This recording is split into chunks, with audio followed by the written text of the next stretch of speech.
Everyone, welcome to this episode of the Free Market Cash Patient. I'm your host, Jeff Cantor, along with Charles Froman.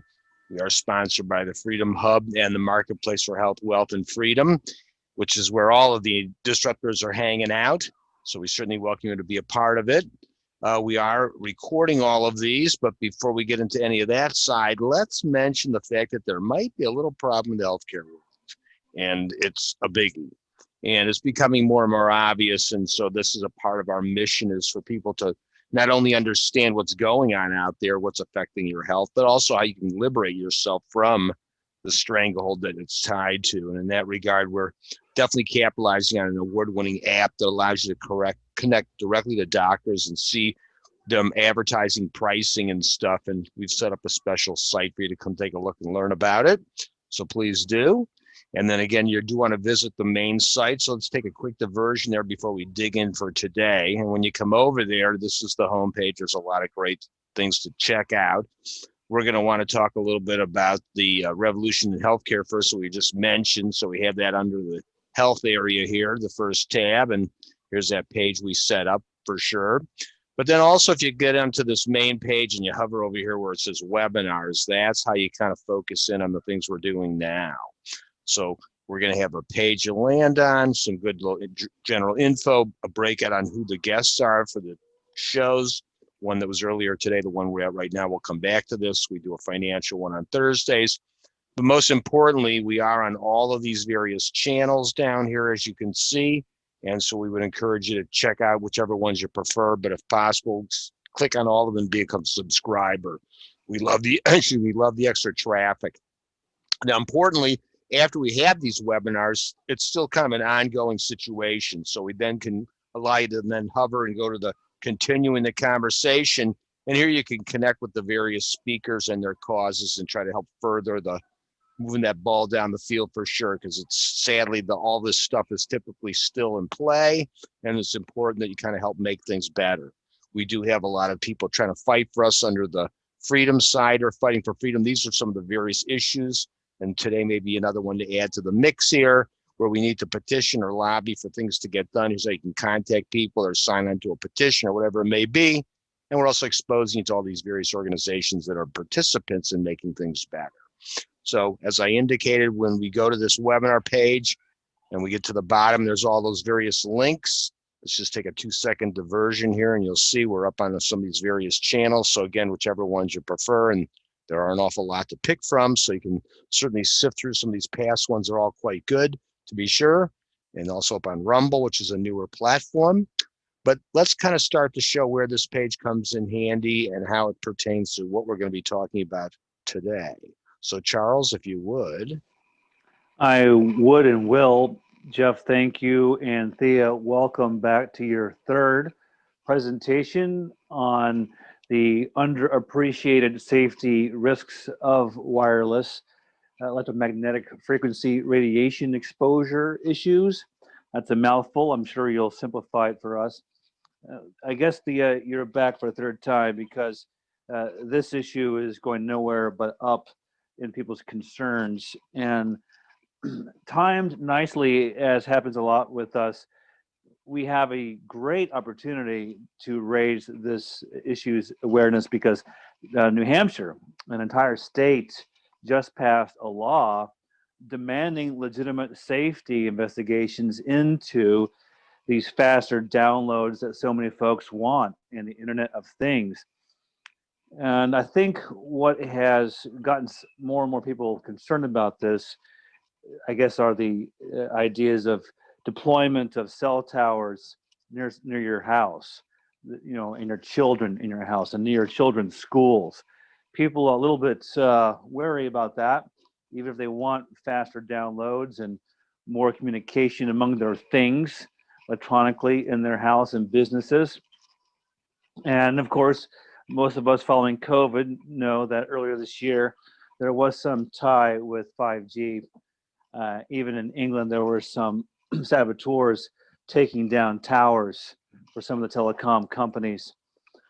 And even Trump, a friend of mine who's a lawyer for a Physicians for Informed Consent group, said that in some ways, and maybe Thea, you can comment on this later, Trump nationalized 5G deployment by keeping out Huawei, the Chinese company.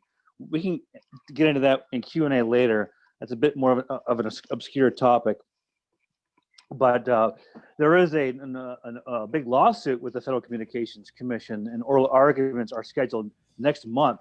Apparently, the FCC, under pressure, opened this docket a year ago or so for commenters to show their evidence on the dangers of cell phones and wireless smart meters and all these nifty telecommunications technologies.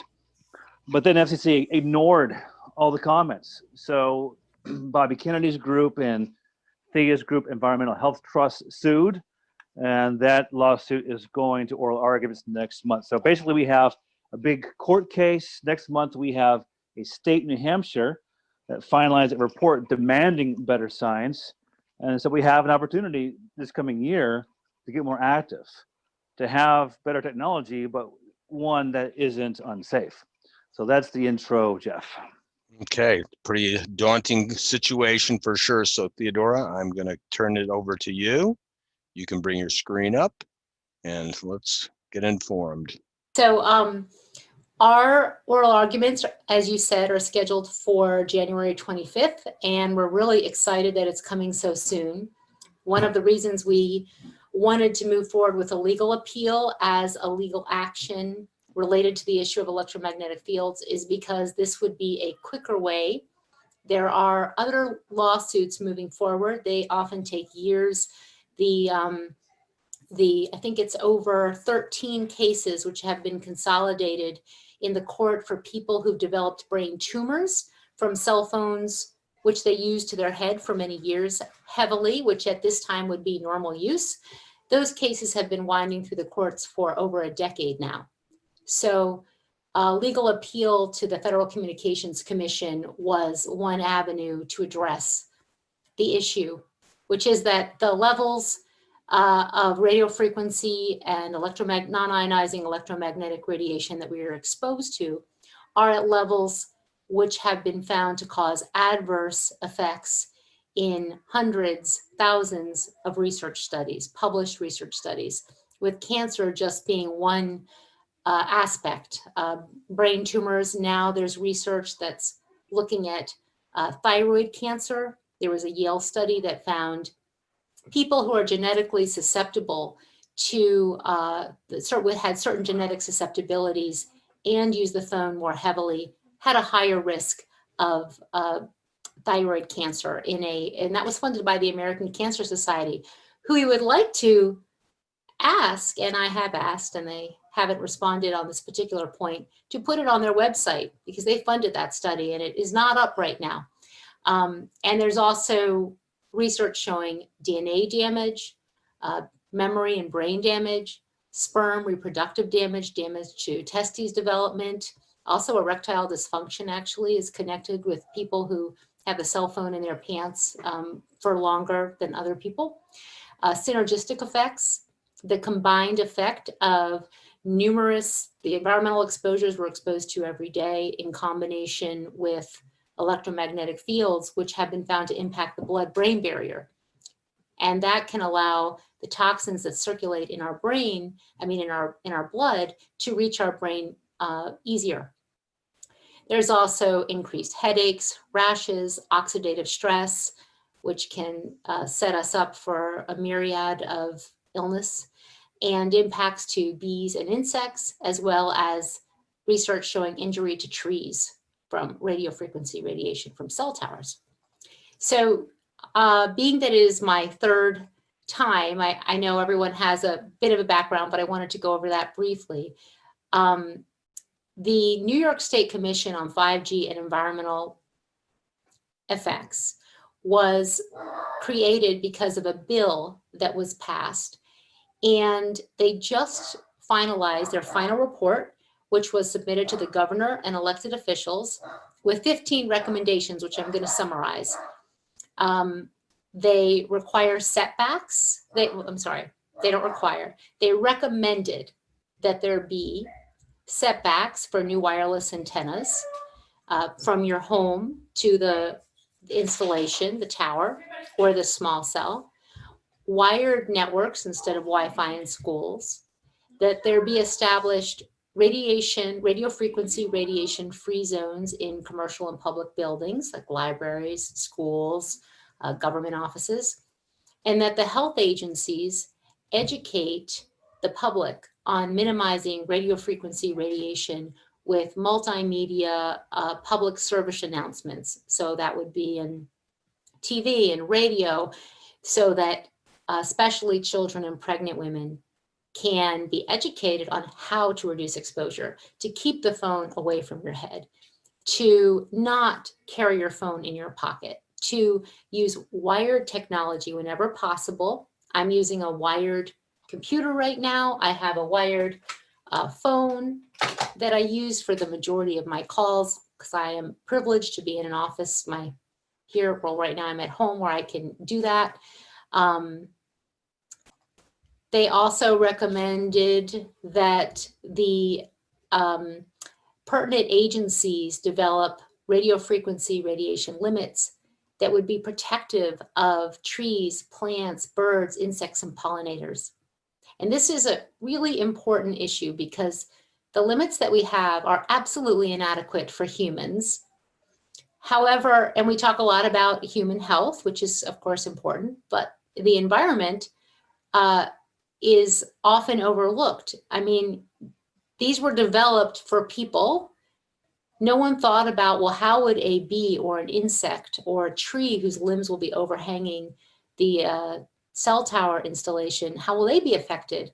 And you think about how with all of these new hundreds of thousands of new wireless antennas that are it's actually millions in the United States, millions of new antennas and almost 1 million new short cell towers that are called small cells.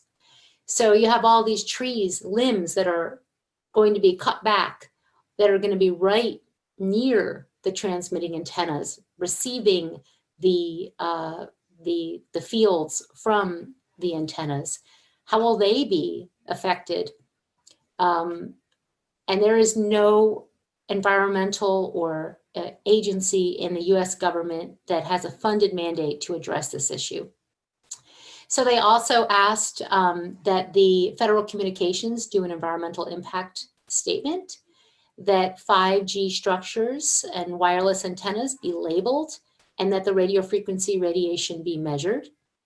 And they proposed that the state send a resolution to the United States Congress to require the FCC to commission an independent health study and a review of the safety limits with independent, not the FCC, which is a captured agency filled with industry insiders, former heads of the wireless industry. Sorry, I don't know if you can hear that, but I have a lot going on in my house right now.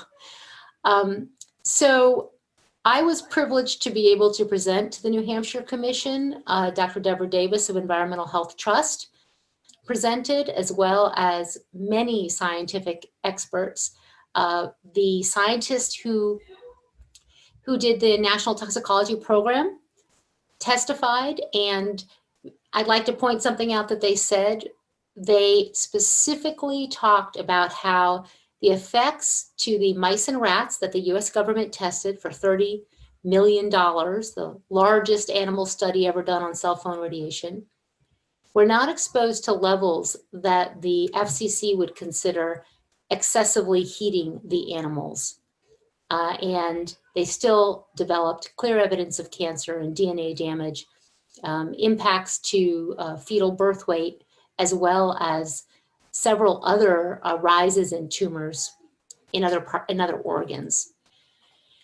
I'm making right now our Environmental Health Trust, and our website is ehtrust.org, please go and sign up for our newsletter if you want to stay connected with what we're up to.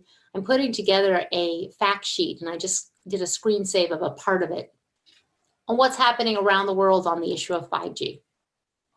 Just kind of a summary that I hope can be used, especially if you're meeting with your elected officials and you want to tell them, show them one page about what's going on around the world with 5G. So in addition to New Hampshire, there have been resolutions to halt 5G passed in Hawaii County, Farragut, Tennessee, Keene, New Hampshire, Easton, Connecticut. There have been many cities, especially in California, where they have ordinances that restrict the small cell antennas from being near homes, from being built near homes, and this is happening nationwide. There are another law to be aware of, and that's Oregon. They also passed a bill that is creating an investigation on the issue of radio frequency radiation with a focus on children. And that should be due out in the new year. So I'm looking forward to their final report. As I understand it, they are tasked to look at the independent science, not the industry-funded science. And that's very important because so much research is funded by industry and telecommunications companies, and often university departments where you think it's a university, but actually that department is almost fully funded by wireless companies like NYU Wireless, for example. In Europe, over 600 cities and municipalities have passed resolutions to halt 5G. In France, there's nearly 70 mayors and elected officials calling to halt 5G. And the Netherlands came out with a report where they recommended against using the higher frequency of 26 gigahertz for 5G due to lack of safety data. So a lot is happening. I won't go into all of these details, but there are many countries where you can't put a cell tower near a home or near a school because that's the way the law is. And as well, they have much lower, a more stringent, allowable levels of radio frequency radiation that are allowed in what are termed sensitive areas being hospitals, schools, or nursing homes or playgrounds and so forth. And yet in the United States, we're very behind, especially at the federal level. But I am so thankful that communities all around the United States and the world are really starting to learn about this issue, wake up to it, take action on it, because I am personally called, and this is just me, and I don't know how everyone gets my phone number, but by families where suddenly there's a cell tower going up and the kids are getting sick. They are noticing when the cell tower is turned on and having headaches and feeling weird, and people who didn't know anything about this issue are starting to learn about it and take action to educate their elected officials and call for accountability. Right now, we're stuck in a situation because it all goes back to the FCC. Everyone says, well, the FCC says that it's, this is the level and that is safe and there's nothing we can do. Our hands are tied. We're not allowed to do anything. In addition to the federal laws, which are inadequate, which are pushing and stripping local rights to decide what you want in your neighborhood, there are state laws in about half the states in the United States, which are also stripping the authority of the local communities, the towns and the cities, to make decisions about what's in their communities and how, where these new poles are going to be erected, how close the antennas can be to homes and so forth.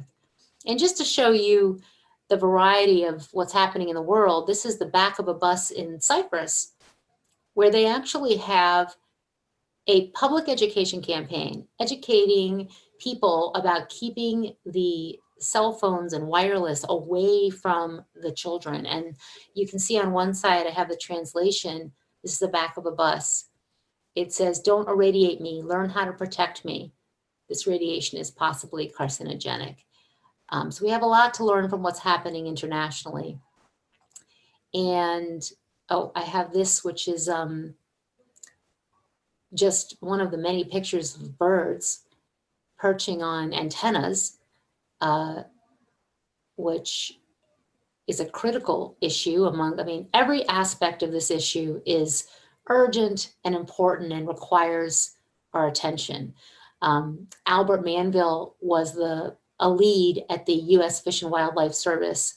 He's a biologist who worked on impacts to birds from cell towers, everything from the wires to the radiation and so forth. And he's retired, but he has submitted extensive information on this to the Federal Communications Commission, and you can learn about that on our website. We've cited a lot of his work. And please go to Environmental Health Trust, ehtrust.org, to learn more about our organization. We're a scientific think tank. We publish research, we translate the science, we educate policymakers, and I'm thrilled to be here and answer any questions and talk about the case, which is coming up next month. So. Okay, we're going to open it up to some questions. First off, though, what can we do other than just kind of signing up for your newsletter? What can we do locally to help, or either help what's going on where you've got activity on the ground, or what can we do local to where we live? Yeah, well, there's an organization called 5G Crisis, which also has a toolkit for taking action to pass, or say, a resolution in your town. But I would say this: taking action, get organized. Get a group in your community, talk to your local officials, who oftentimes will say their hands are tied, or maybe they won't know anything about it, and they'll be interested in it. But get involved at the local level, and also meet with your elected officials at the state level. We need to have all hands on deck. If there are enough people working together, you can have some people who are working very locally on passing an ordinance so that your home, your neighborhood, your schools are protected, because I can assure you that if you don't have a cell tower coming now, they're coming. They are on their way. There have been communities where people are literally waking up to the stakes going in the ground, and they had no idea that these antennas were on their way. So contact your local elected officials and find out, are there any new cell towers proposed? What's the action happening on 5G? Find out what is happening on this issue, so you know where to angle your efforts. If they are being proposed, or there have been applications that are in, you need to act swiftly, but even more swiftly. We were able to actually stop the movement forward of dozens of antennas here. We had rooms, once people became aware, when this one person woke up, I mean, actually it was a whole neighborhood that woke up to the antennas being built in their community. And we were able to stop the process. It's been since 2016. Rooms packed with hundreds of people, lots of discussions, make it transparent, call for transparency. Odette, were you going to add something? I was going to do a real thought. Is there a little clearinghouse or area that kind of lists any of all these little local, initiatives that we could find out about off your site or somewhere? Yeah, I have a page called Take Action on 5G, and I list things that you can do, actions you can take, and also link to different resources. Excellent. Like 5G Crisis, and like this fact sheet. I'm going to put that up soon that you can bring to policymakers. Connect with you. There probably is a group in your community. It would be really important to connect with them. We'll build that into that continuing the conversation aspect after this. So that's excellent. There's often smart meter groups from started about a decade ago that are very active. And so you can also go to 5G Crisis. They have a page called Find a Group, and they link to a lot of groups. So connect to everyone in every state. There are people working on this. You are not alone. Well, yeah, and we've been touching base for a while, so it's great to see how it keeps building in intensity. Charles, I see your hand is up. Yes, and everyone else, please click the raise hand icon. We want to hear from you, especially some folks on this call who have been very active. To copy what Oregon and New Hampshire have done, or maybe what these local governments have done in Hawaii County, Eastern Connecticut, or any of those local California towns, do you have in your Take Action page some to-dos on how to get our state to copy what New Hampshire did? That's part one of my question. And then part two is, what kind of follow-up do you think folks can do to help the New Hampshire report manifest in action to get that FCC independent study going? It seems to me that would be a great, kind of thing to bring around to Congress starting next year, going, New Hampshire passed this. Here's the recommendations. When are you going to do it? Talk about that. Well, I think you hit a lot of the critical points. Get that report, which we link to, which you can find online. Share it with your elected officials. It really helps break the cognitive dissonance and to a degree, and have people kind of go, oh, look, here's what a state has done. It empowers them to take action and not feel like they're the first one to do it. It's really hard to be the first one on this issue. So share it with them, bring it with them, meet and talk about it. I think this report needs to be seen by every elected official.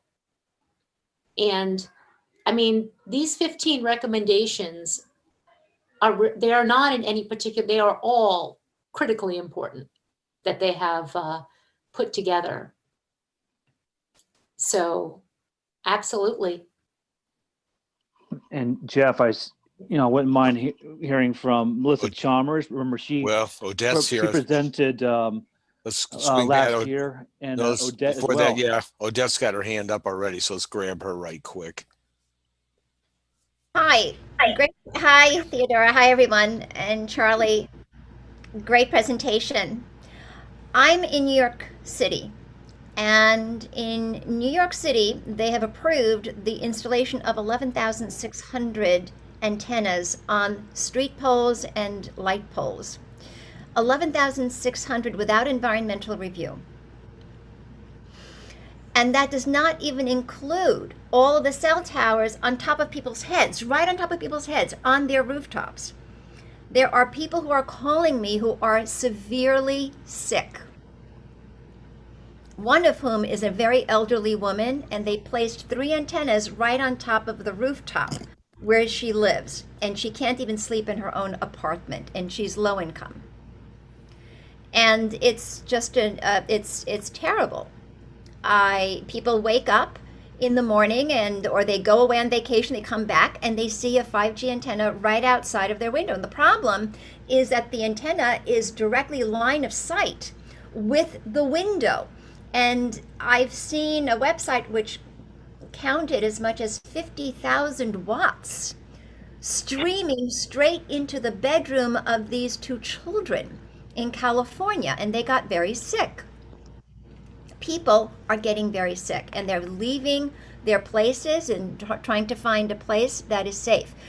I'm heading up a group. We're a new nonprofit dealing with this issue of Hardwire. We're called Hardwire Broadband! Incorporated.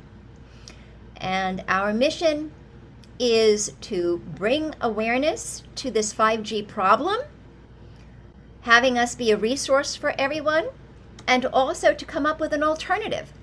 Fiber optics is much faster, much more secure, and safer. If you want faster download speeds or whatever, then you can go with fiber optics. Any engineer will tell you it's at least 10 times faster than 5G. And 5G is really just a marketing term. that's being used by the industry in order to garner trillions of dollars in revenues. And there's no indication that they have any concern for people's health. So if you're in New York, if anyone is listening to this program and you're in New York, definitely join us at Hardwire Broadband. We are getting our website up very soon.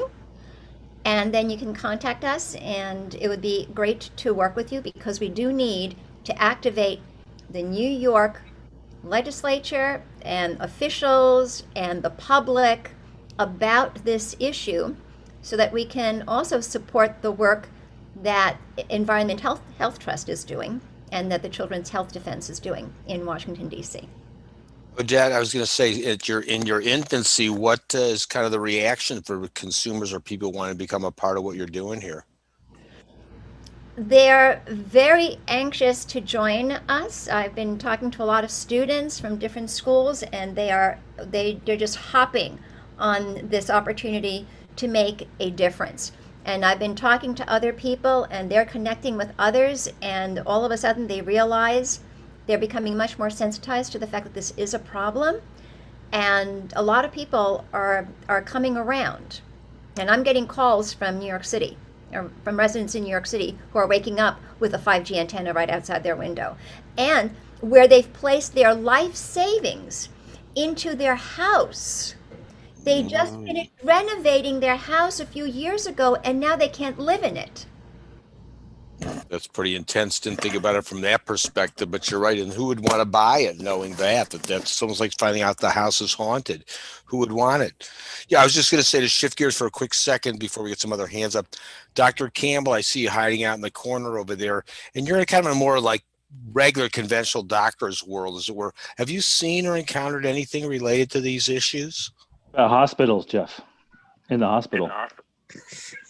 Yeah, I don't have firsthand experience, but I do have a lot of background in radiation physics. In fact, before I went to while I was in medical school, I worked at the National Institutes of Standards and Technology Center for Radiation Physics. And I can tell you, we can take like microwaves, for instance, and turn them into weapons.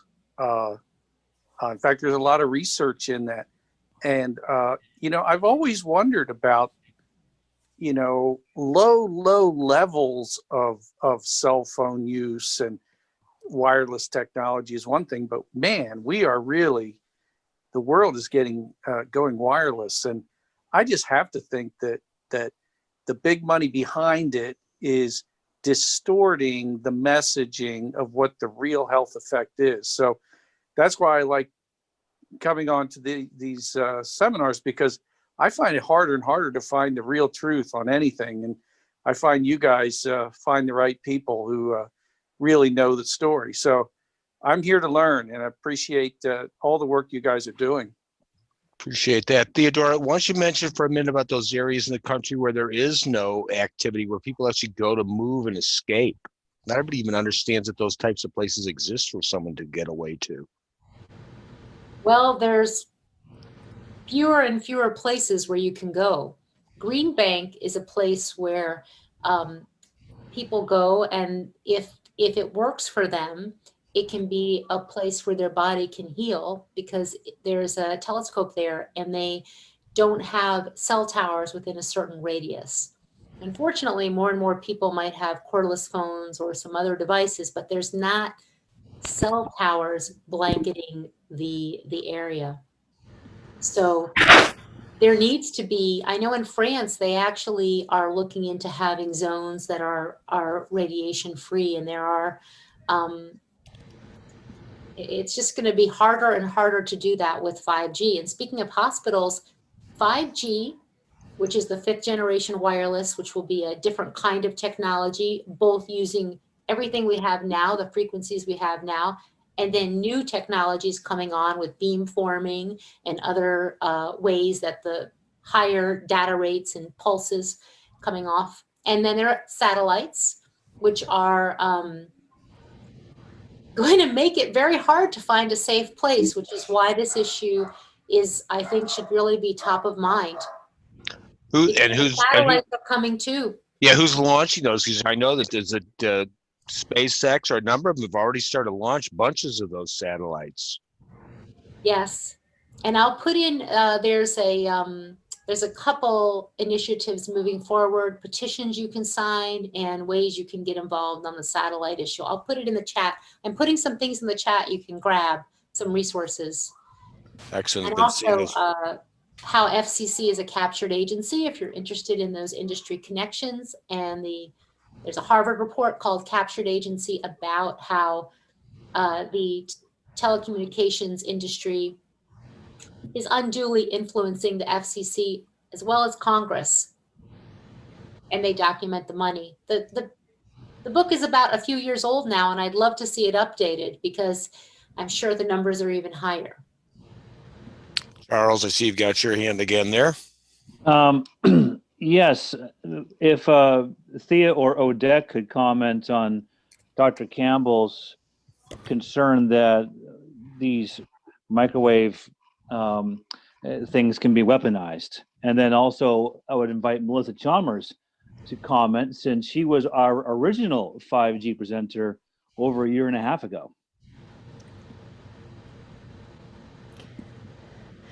Well, I'd be happy to answer that. First of all, there was a government report that was published about a couple of weeks ago having to do with the U.S. diplomats who had been targeted by radiation weapons. It is believed that they were targeted by radiation weapons in different parts of the world. It's called the Havana syndrome. In Cuba there, yeah. And it was, and the people who were studying this was a veritable who's who of people, scientists, people who are radiation experts, etc.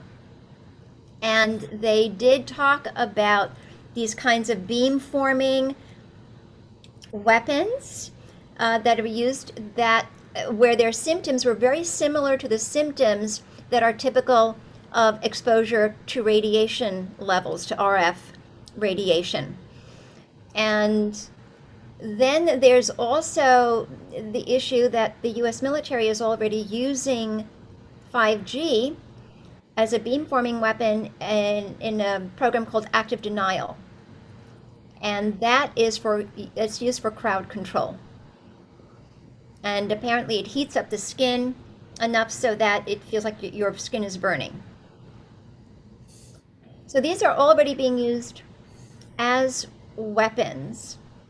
And 5G does have the capability, once it's installed, of increasing the waves to millimeter waves, and they could become very dangerous. Putting it mildly, right? In fact, they haven't even, there is no one, the scientists who are studying this have not quite figured out how to even measure your exposure to the complex electromagnetic environment that we will receive when we have these beam forming happening, which you have these directed steerable beams of intense and higher levels than would be outside, but yet they're moving around in addition to the current frequencies that we're going to be having from the cell towers, which are going to be elevated. Remember that 5G is also 4G densification. So it's kind of everything we have now and more, and then adding in these beamforming techniques. And I put in the chat a link to the diplomats and their illness and the National Academy of Sciences report. Dr. Beatrice Golem had published actually 2 years ago a paper and shared it with the U.S. State Department entitled Diplomats, Mystery Illness, and Pulse Radio Frequency Microwave Radiation. And she documents the science showing why she believes that the illness that the diplomats are dealing with is likely due to pulse radio frequency. And she goes back decades because a lot that we know about radio frequency radiation, we know and knew decades ago because of the military research that was done on radio frequency radiation for radar and for weaponry. So Pretty eye-opening. Dr. Campbell, I see you had your hand again. Yeah, I just wanted to follow up on that a little bit because one of the things that we did at the Center of Radiation Physics, Dr. McLaughlin, who was my boss, we created a badge. So for ionizing radiation, for instance, I can wear a badge, and during the course of a day, a week, or a month, I can measure how much ionizing radiation I've been exposed to. And until you can have that kind of a tracking, I mean, that would change everything for the science to know how much exposure an individual has over a period of time. I will say that when I heard the story in Cuba, and there were a lot of people in the business who knew right away that was either a Chinese or a Russian microwave radiation exposure, and it caused tinnitus, hearing loss, brain damage, caused all kinds of dizziness, and it's really quite damaging to the brain. And of course, it's also used to disable all of these communication networks, electronics and radio frequency networks. So if it can damage the network, it can certainly damage humans. So that's just my perspective on it. But I think some kind of, it took decades to develop the little badge, the radiation physics badge. We're going to have something like that over time to let us know what kind of exposures we are experiencing in different environments. Sadly, Dr. Campbell, we actually have such a badge. It's called Little Kids. Because they're, unlike these older people you described, Theodora, who got sick and they're already old. What's happening to these young people? They're going to expose this their entire lifespan. I can only wonder what's going to start to pop up all over the place into the future if we don't get ahead of this curve. I know. And children are more vulnerable because two reasons: their unique physiology. The radiation penetrates deeper into their regions of their brain. They absorb proportionally more radiation compared to adults from the same device, but they also have developing brains and developing immune systems. And there's research showing impacts to the developing brain, especially during pregnancy, and impacts to the immune system and oxidative stress, which having a young person be exposed, just like with nuclear, higher radiation, ionizing radiation, children are uniquely vulnerable and often have a higher impact. But adults are being harmed as well. Doesn't sound to bode well. Charles? I'd like to invite Melissa Chalmers again to, if please. she is paying Yes. attention. She was our first presenter a year and a half ago on this issue. Hi, everybody. Thanks, Charles. Can you guys hear me? Excellent. Yeah. Didn't mean to forget you there for a minute. Oh, Please, no, Melissa, it's all good. please. No, I appreciate. I wasn't Add intending to the mix. I just wanted to make a comment about the children. So I do. I'm electrosensitive, but I do EHS patient advocacy up here in Canada, pretty well full time, and it's been a steady amount of people constantly calling our groups for help. What I've seen lately in the past year, though, is that there are a lot younger people who have had those long-term exposures from, just their social media and everything else they've been doing a little differently than some of the older people have. And unfortunately, a lot of them are living in the city and they don't get out. They can't seem to stop using the technology, even though they know it's hurting themselves, further injuring themselves. And a few of them, I've seen, they just seem to lack boundaries and they end up in more problems with mental illness situations. So it's almost like it's just worse. It's even worse. Like for myself, I knew what was going on. Some people don't for a while. They don't understand what's happening to them. But for me, it was very obvious because I could feel it on my skin. And I just got out of the situation and I was able to feel better. And I didn't feel like I had to be on my cell phone, or I had to, be using Wi-Fi or anything. I knew how to do things without it. And what I see with the younger generation is that they don't know how to to access the internet without using wireless. They don't have any, they've never had to. So that's a huge problem. Melissa, to put it into context, because not everybody's familiar with your situation, what started to happen to you that made you aware of this whole thing being an issue out there? You were a pilot, right, Melissa? Yeah, so I'm an airline pilot. I flew for about 22 years before I became ill. And what happened was I was living in an apartment and beside a radio tower, and they put up 2 cell towers within a 6-month period. And I became very chemically sensitive after they put the first tower up, but I didn't realize what was happening at that point. And it wasn't until the second tower went up and was turned on that I all of a sudden within 2 weeks became severely electrosensitive. And I couldn't even be around electrical things at that point, which weren't a problem before. And I did, measure, I continued to work for a while, and then eventually I had to take myself off the line because just the responsibility, right? I couldn't, it wasn't really actually the airplane that was the problem. The airplane levels were quite low. It was the hotels with Wi-Fi and, Wi-Fi in the terminal. And actually the radar wasn't good on a couple of aircraft, but in general, I found that the levels in my home were about 800 times higher than what was in my aircraft at the time. And now that was of course before Wi-Fi on board aircraft. So that would be entirely different at this point with the Wi-Fi on board aircraft. But yeah, so I had to stop working. I ended up living in Green Bank, the place you were talking about in West Virginia earlier. I lived there for on and off for 2 years trying to feel better. And it was much better down there for me. We don't have any of those kind of zones in Canada. And unfortunately here, what they're doing right now is they're trying to put they're trying to install fiber optic cable to all of Canada, which sounds really great, except for they're not going to bring it right to your door. So they bring it to a tower and then they broadcast the internet from there, from cell towers to everybody. So it's making it like there's nowhere to really go. Kind of defeats the purpose. What can you do like to shield yourself, like at your residence, or what are you doing, knowing that it's encroaching on you like that? Well, my house wasn't good at one point, and that's why I was living in Green Bank. But I was able to improve my health a bit. And so I'm in the house. It's not great. It's not good all the time, but I'm able to I'm not getting worse in the home. And, our house has lower levels than the rest of the street just because the way, like there's a bunch of houses between myself and the cell tower, and there's trees, there's a forest there. So once the leaves fall in the fall, it gets much worse than in the summer months.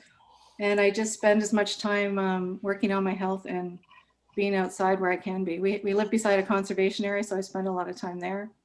And again, because of the trees, but where I live in Ontario in Canada, it's not very forested. So there's not many places to really go unless you go east of Toronto. And that's where they're putting up all this extra infrastructure right now and wirelessly, which is really too bad. So it's, if they would just do it to the door, like we're seeing problems with, because they're putting it all up on towers, there's homes that can't actually access the internet. So not just the person who's sick, but their whole family now can't get wired internet anymore, or can't get it now. And so they're not able to like do their homework, or, so this one girl that called me, she did her whole high school education from the back of the car outside the library or in the library if it was still open.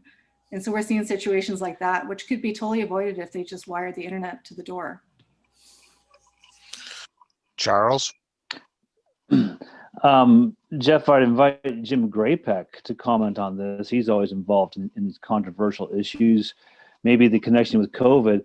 But before that, maybe Thea or Odette, talk about that. Was it called the last mile, where Melissa was talking about that? That seems to be a huge issue. You could have that wired fixed, but then that last mile to the house is a huge problem, right? Right, and so that's just it. It's the last mile, and for instance, Verizon was supposed to have fiber optics to the premises, from what I understand, or one of the wireless companies was supposed to have fiber optics to the premises in New York City and New York State, and I think that they didn't get completed as planned. The point of it was to have fiber optics to the premises. I actually have fiber optics up to my door. So I have that capability, but a lot of people don't have that capability. And apparently it's a bit expensive to do the last mile by wire, but it can be done and it has been done. There's no reason why it can't be done. Jim? Yes, coming online. Ah, thank you for the great presentation, Deborah. Yeah, I've been active here in, I'm sorry, I'm trying to find in Montgomery County, Maryland. Going to, meet with the council members and make presentations and join the groups here.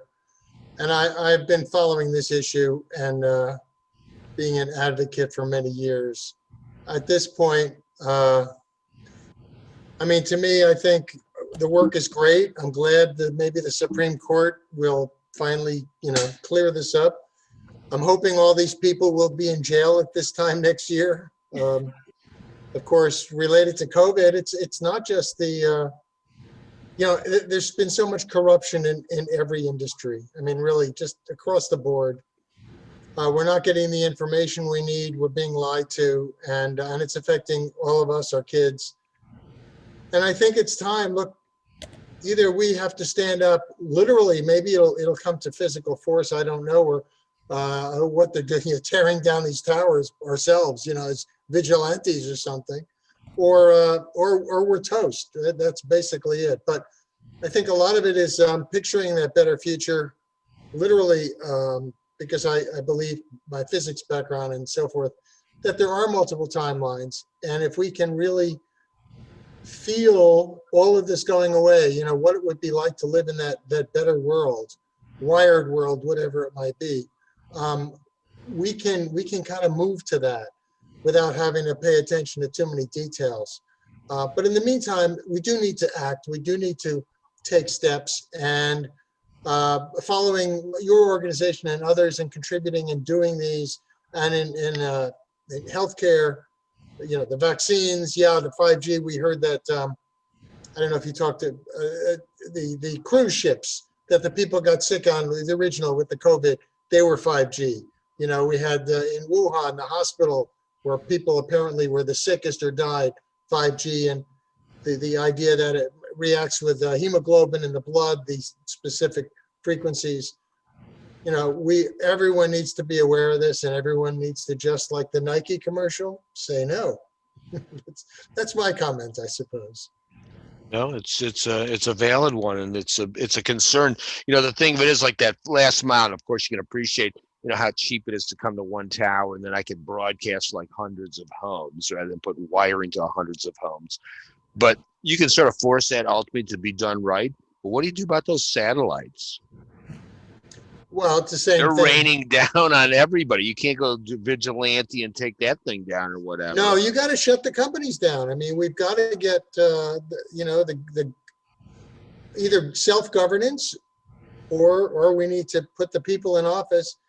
I mean, maybe literally, that are going to, we just need to take control of the government, basically, get it back. Yeah, sadly, this is quite true. Well, we've got time to squeeze in a last question here. Anybody else have an interesting or different perspective here they'd like to add? Maybe some closing.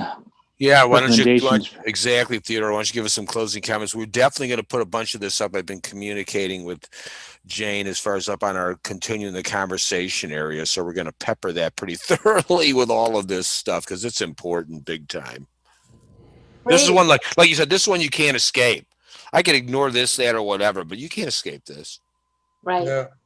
And there was a study that just came out, speaking of line of sight, the window and the antenna, and that we're having more and more now because of these shorter, small cells. The industry calls them small cells. They're capturing the language and trying to package it as being nice, but the levels can be so much higher when you have an antenna in line of sight of your window.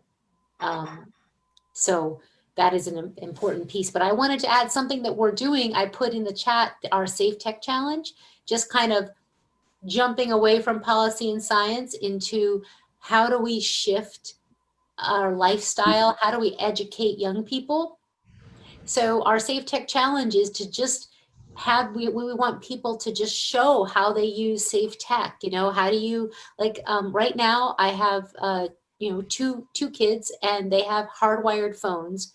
I'm not just talking about a hardwired phone like this, but an actual cell phone that is hardwired using a special adapter, so that they don't, because I can't have any wireless in the house. So there's no wireless in the house, and they can do things that way.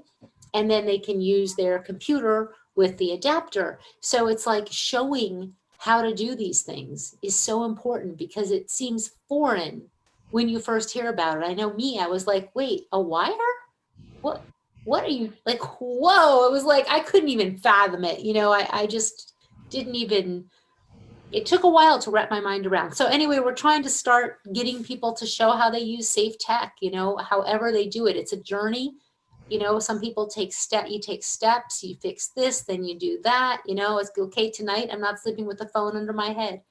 Whatever it is, we need to showcase it and share it, because if we're going to shift to this new way of using technology in safer ways, and in order to avoid 5G or all this new technology that is being developed, because supposedly there's more things that need to be wirelessly connected, we have to switch to wired to and through the premise in the home. And we have to have it be normal to, like, if you're near a place where you can make a wired connection, we should be using that, not the wireless connection, if there's an option for wired.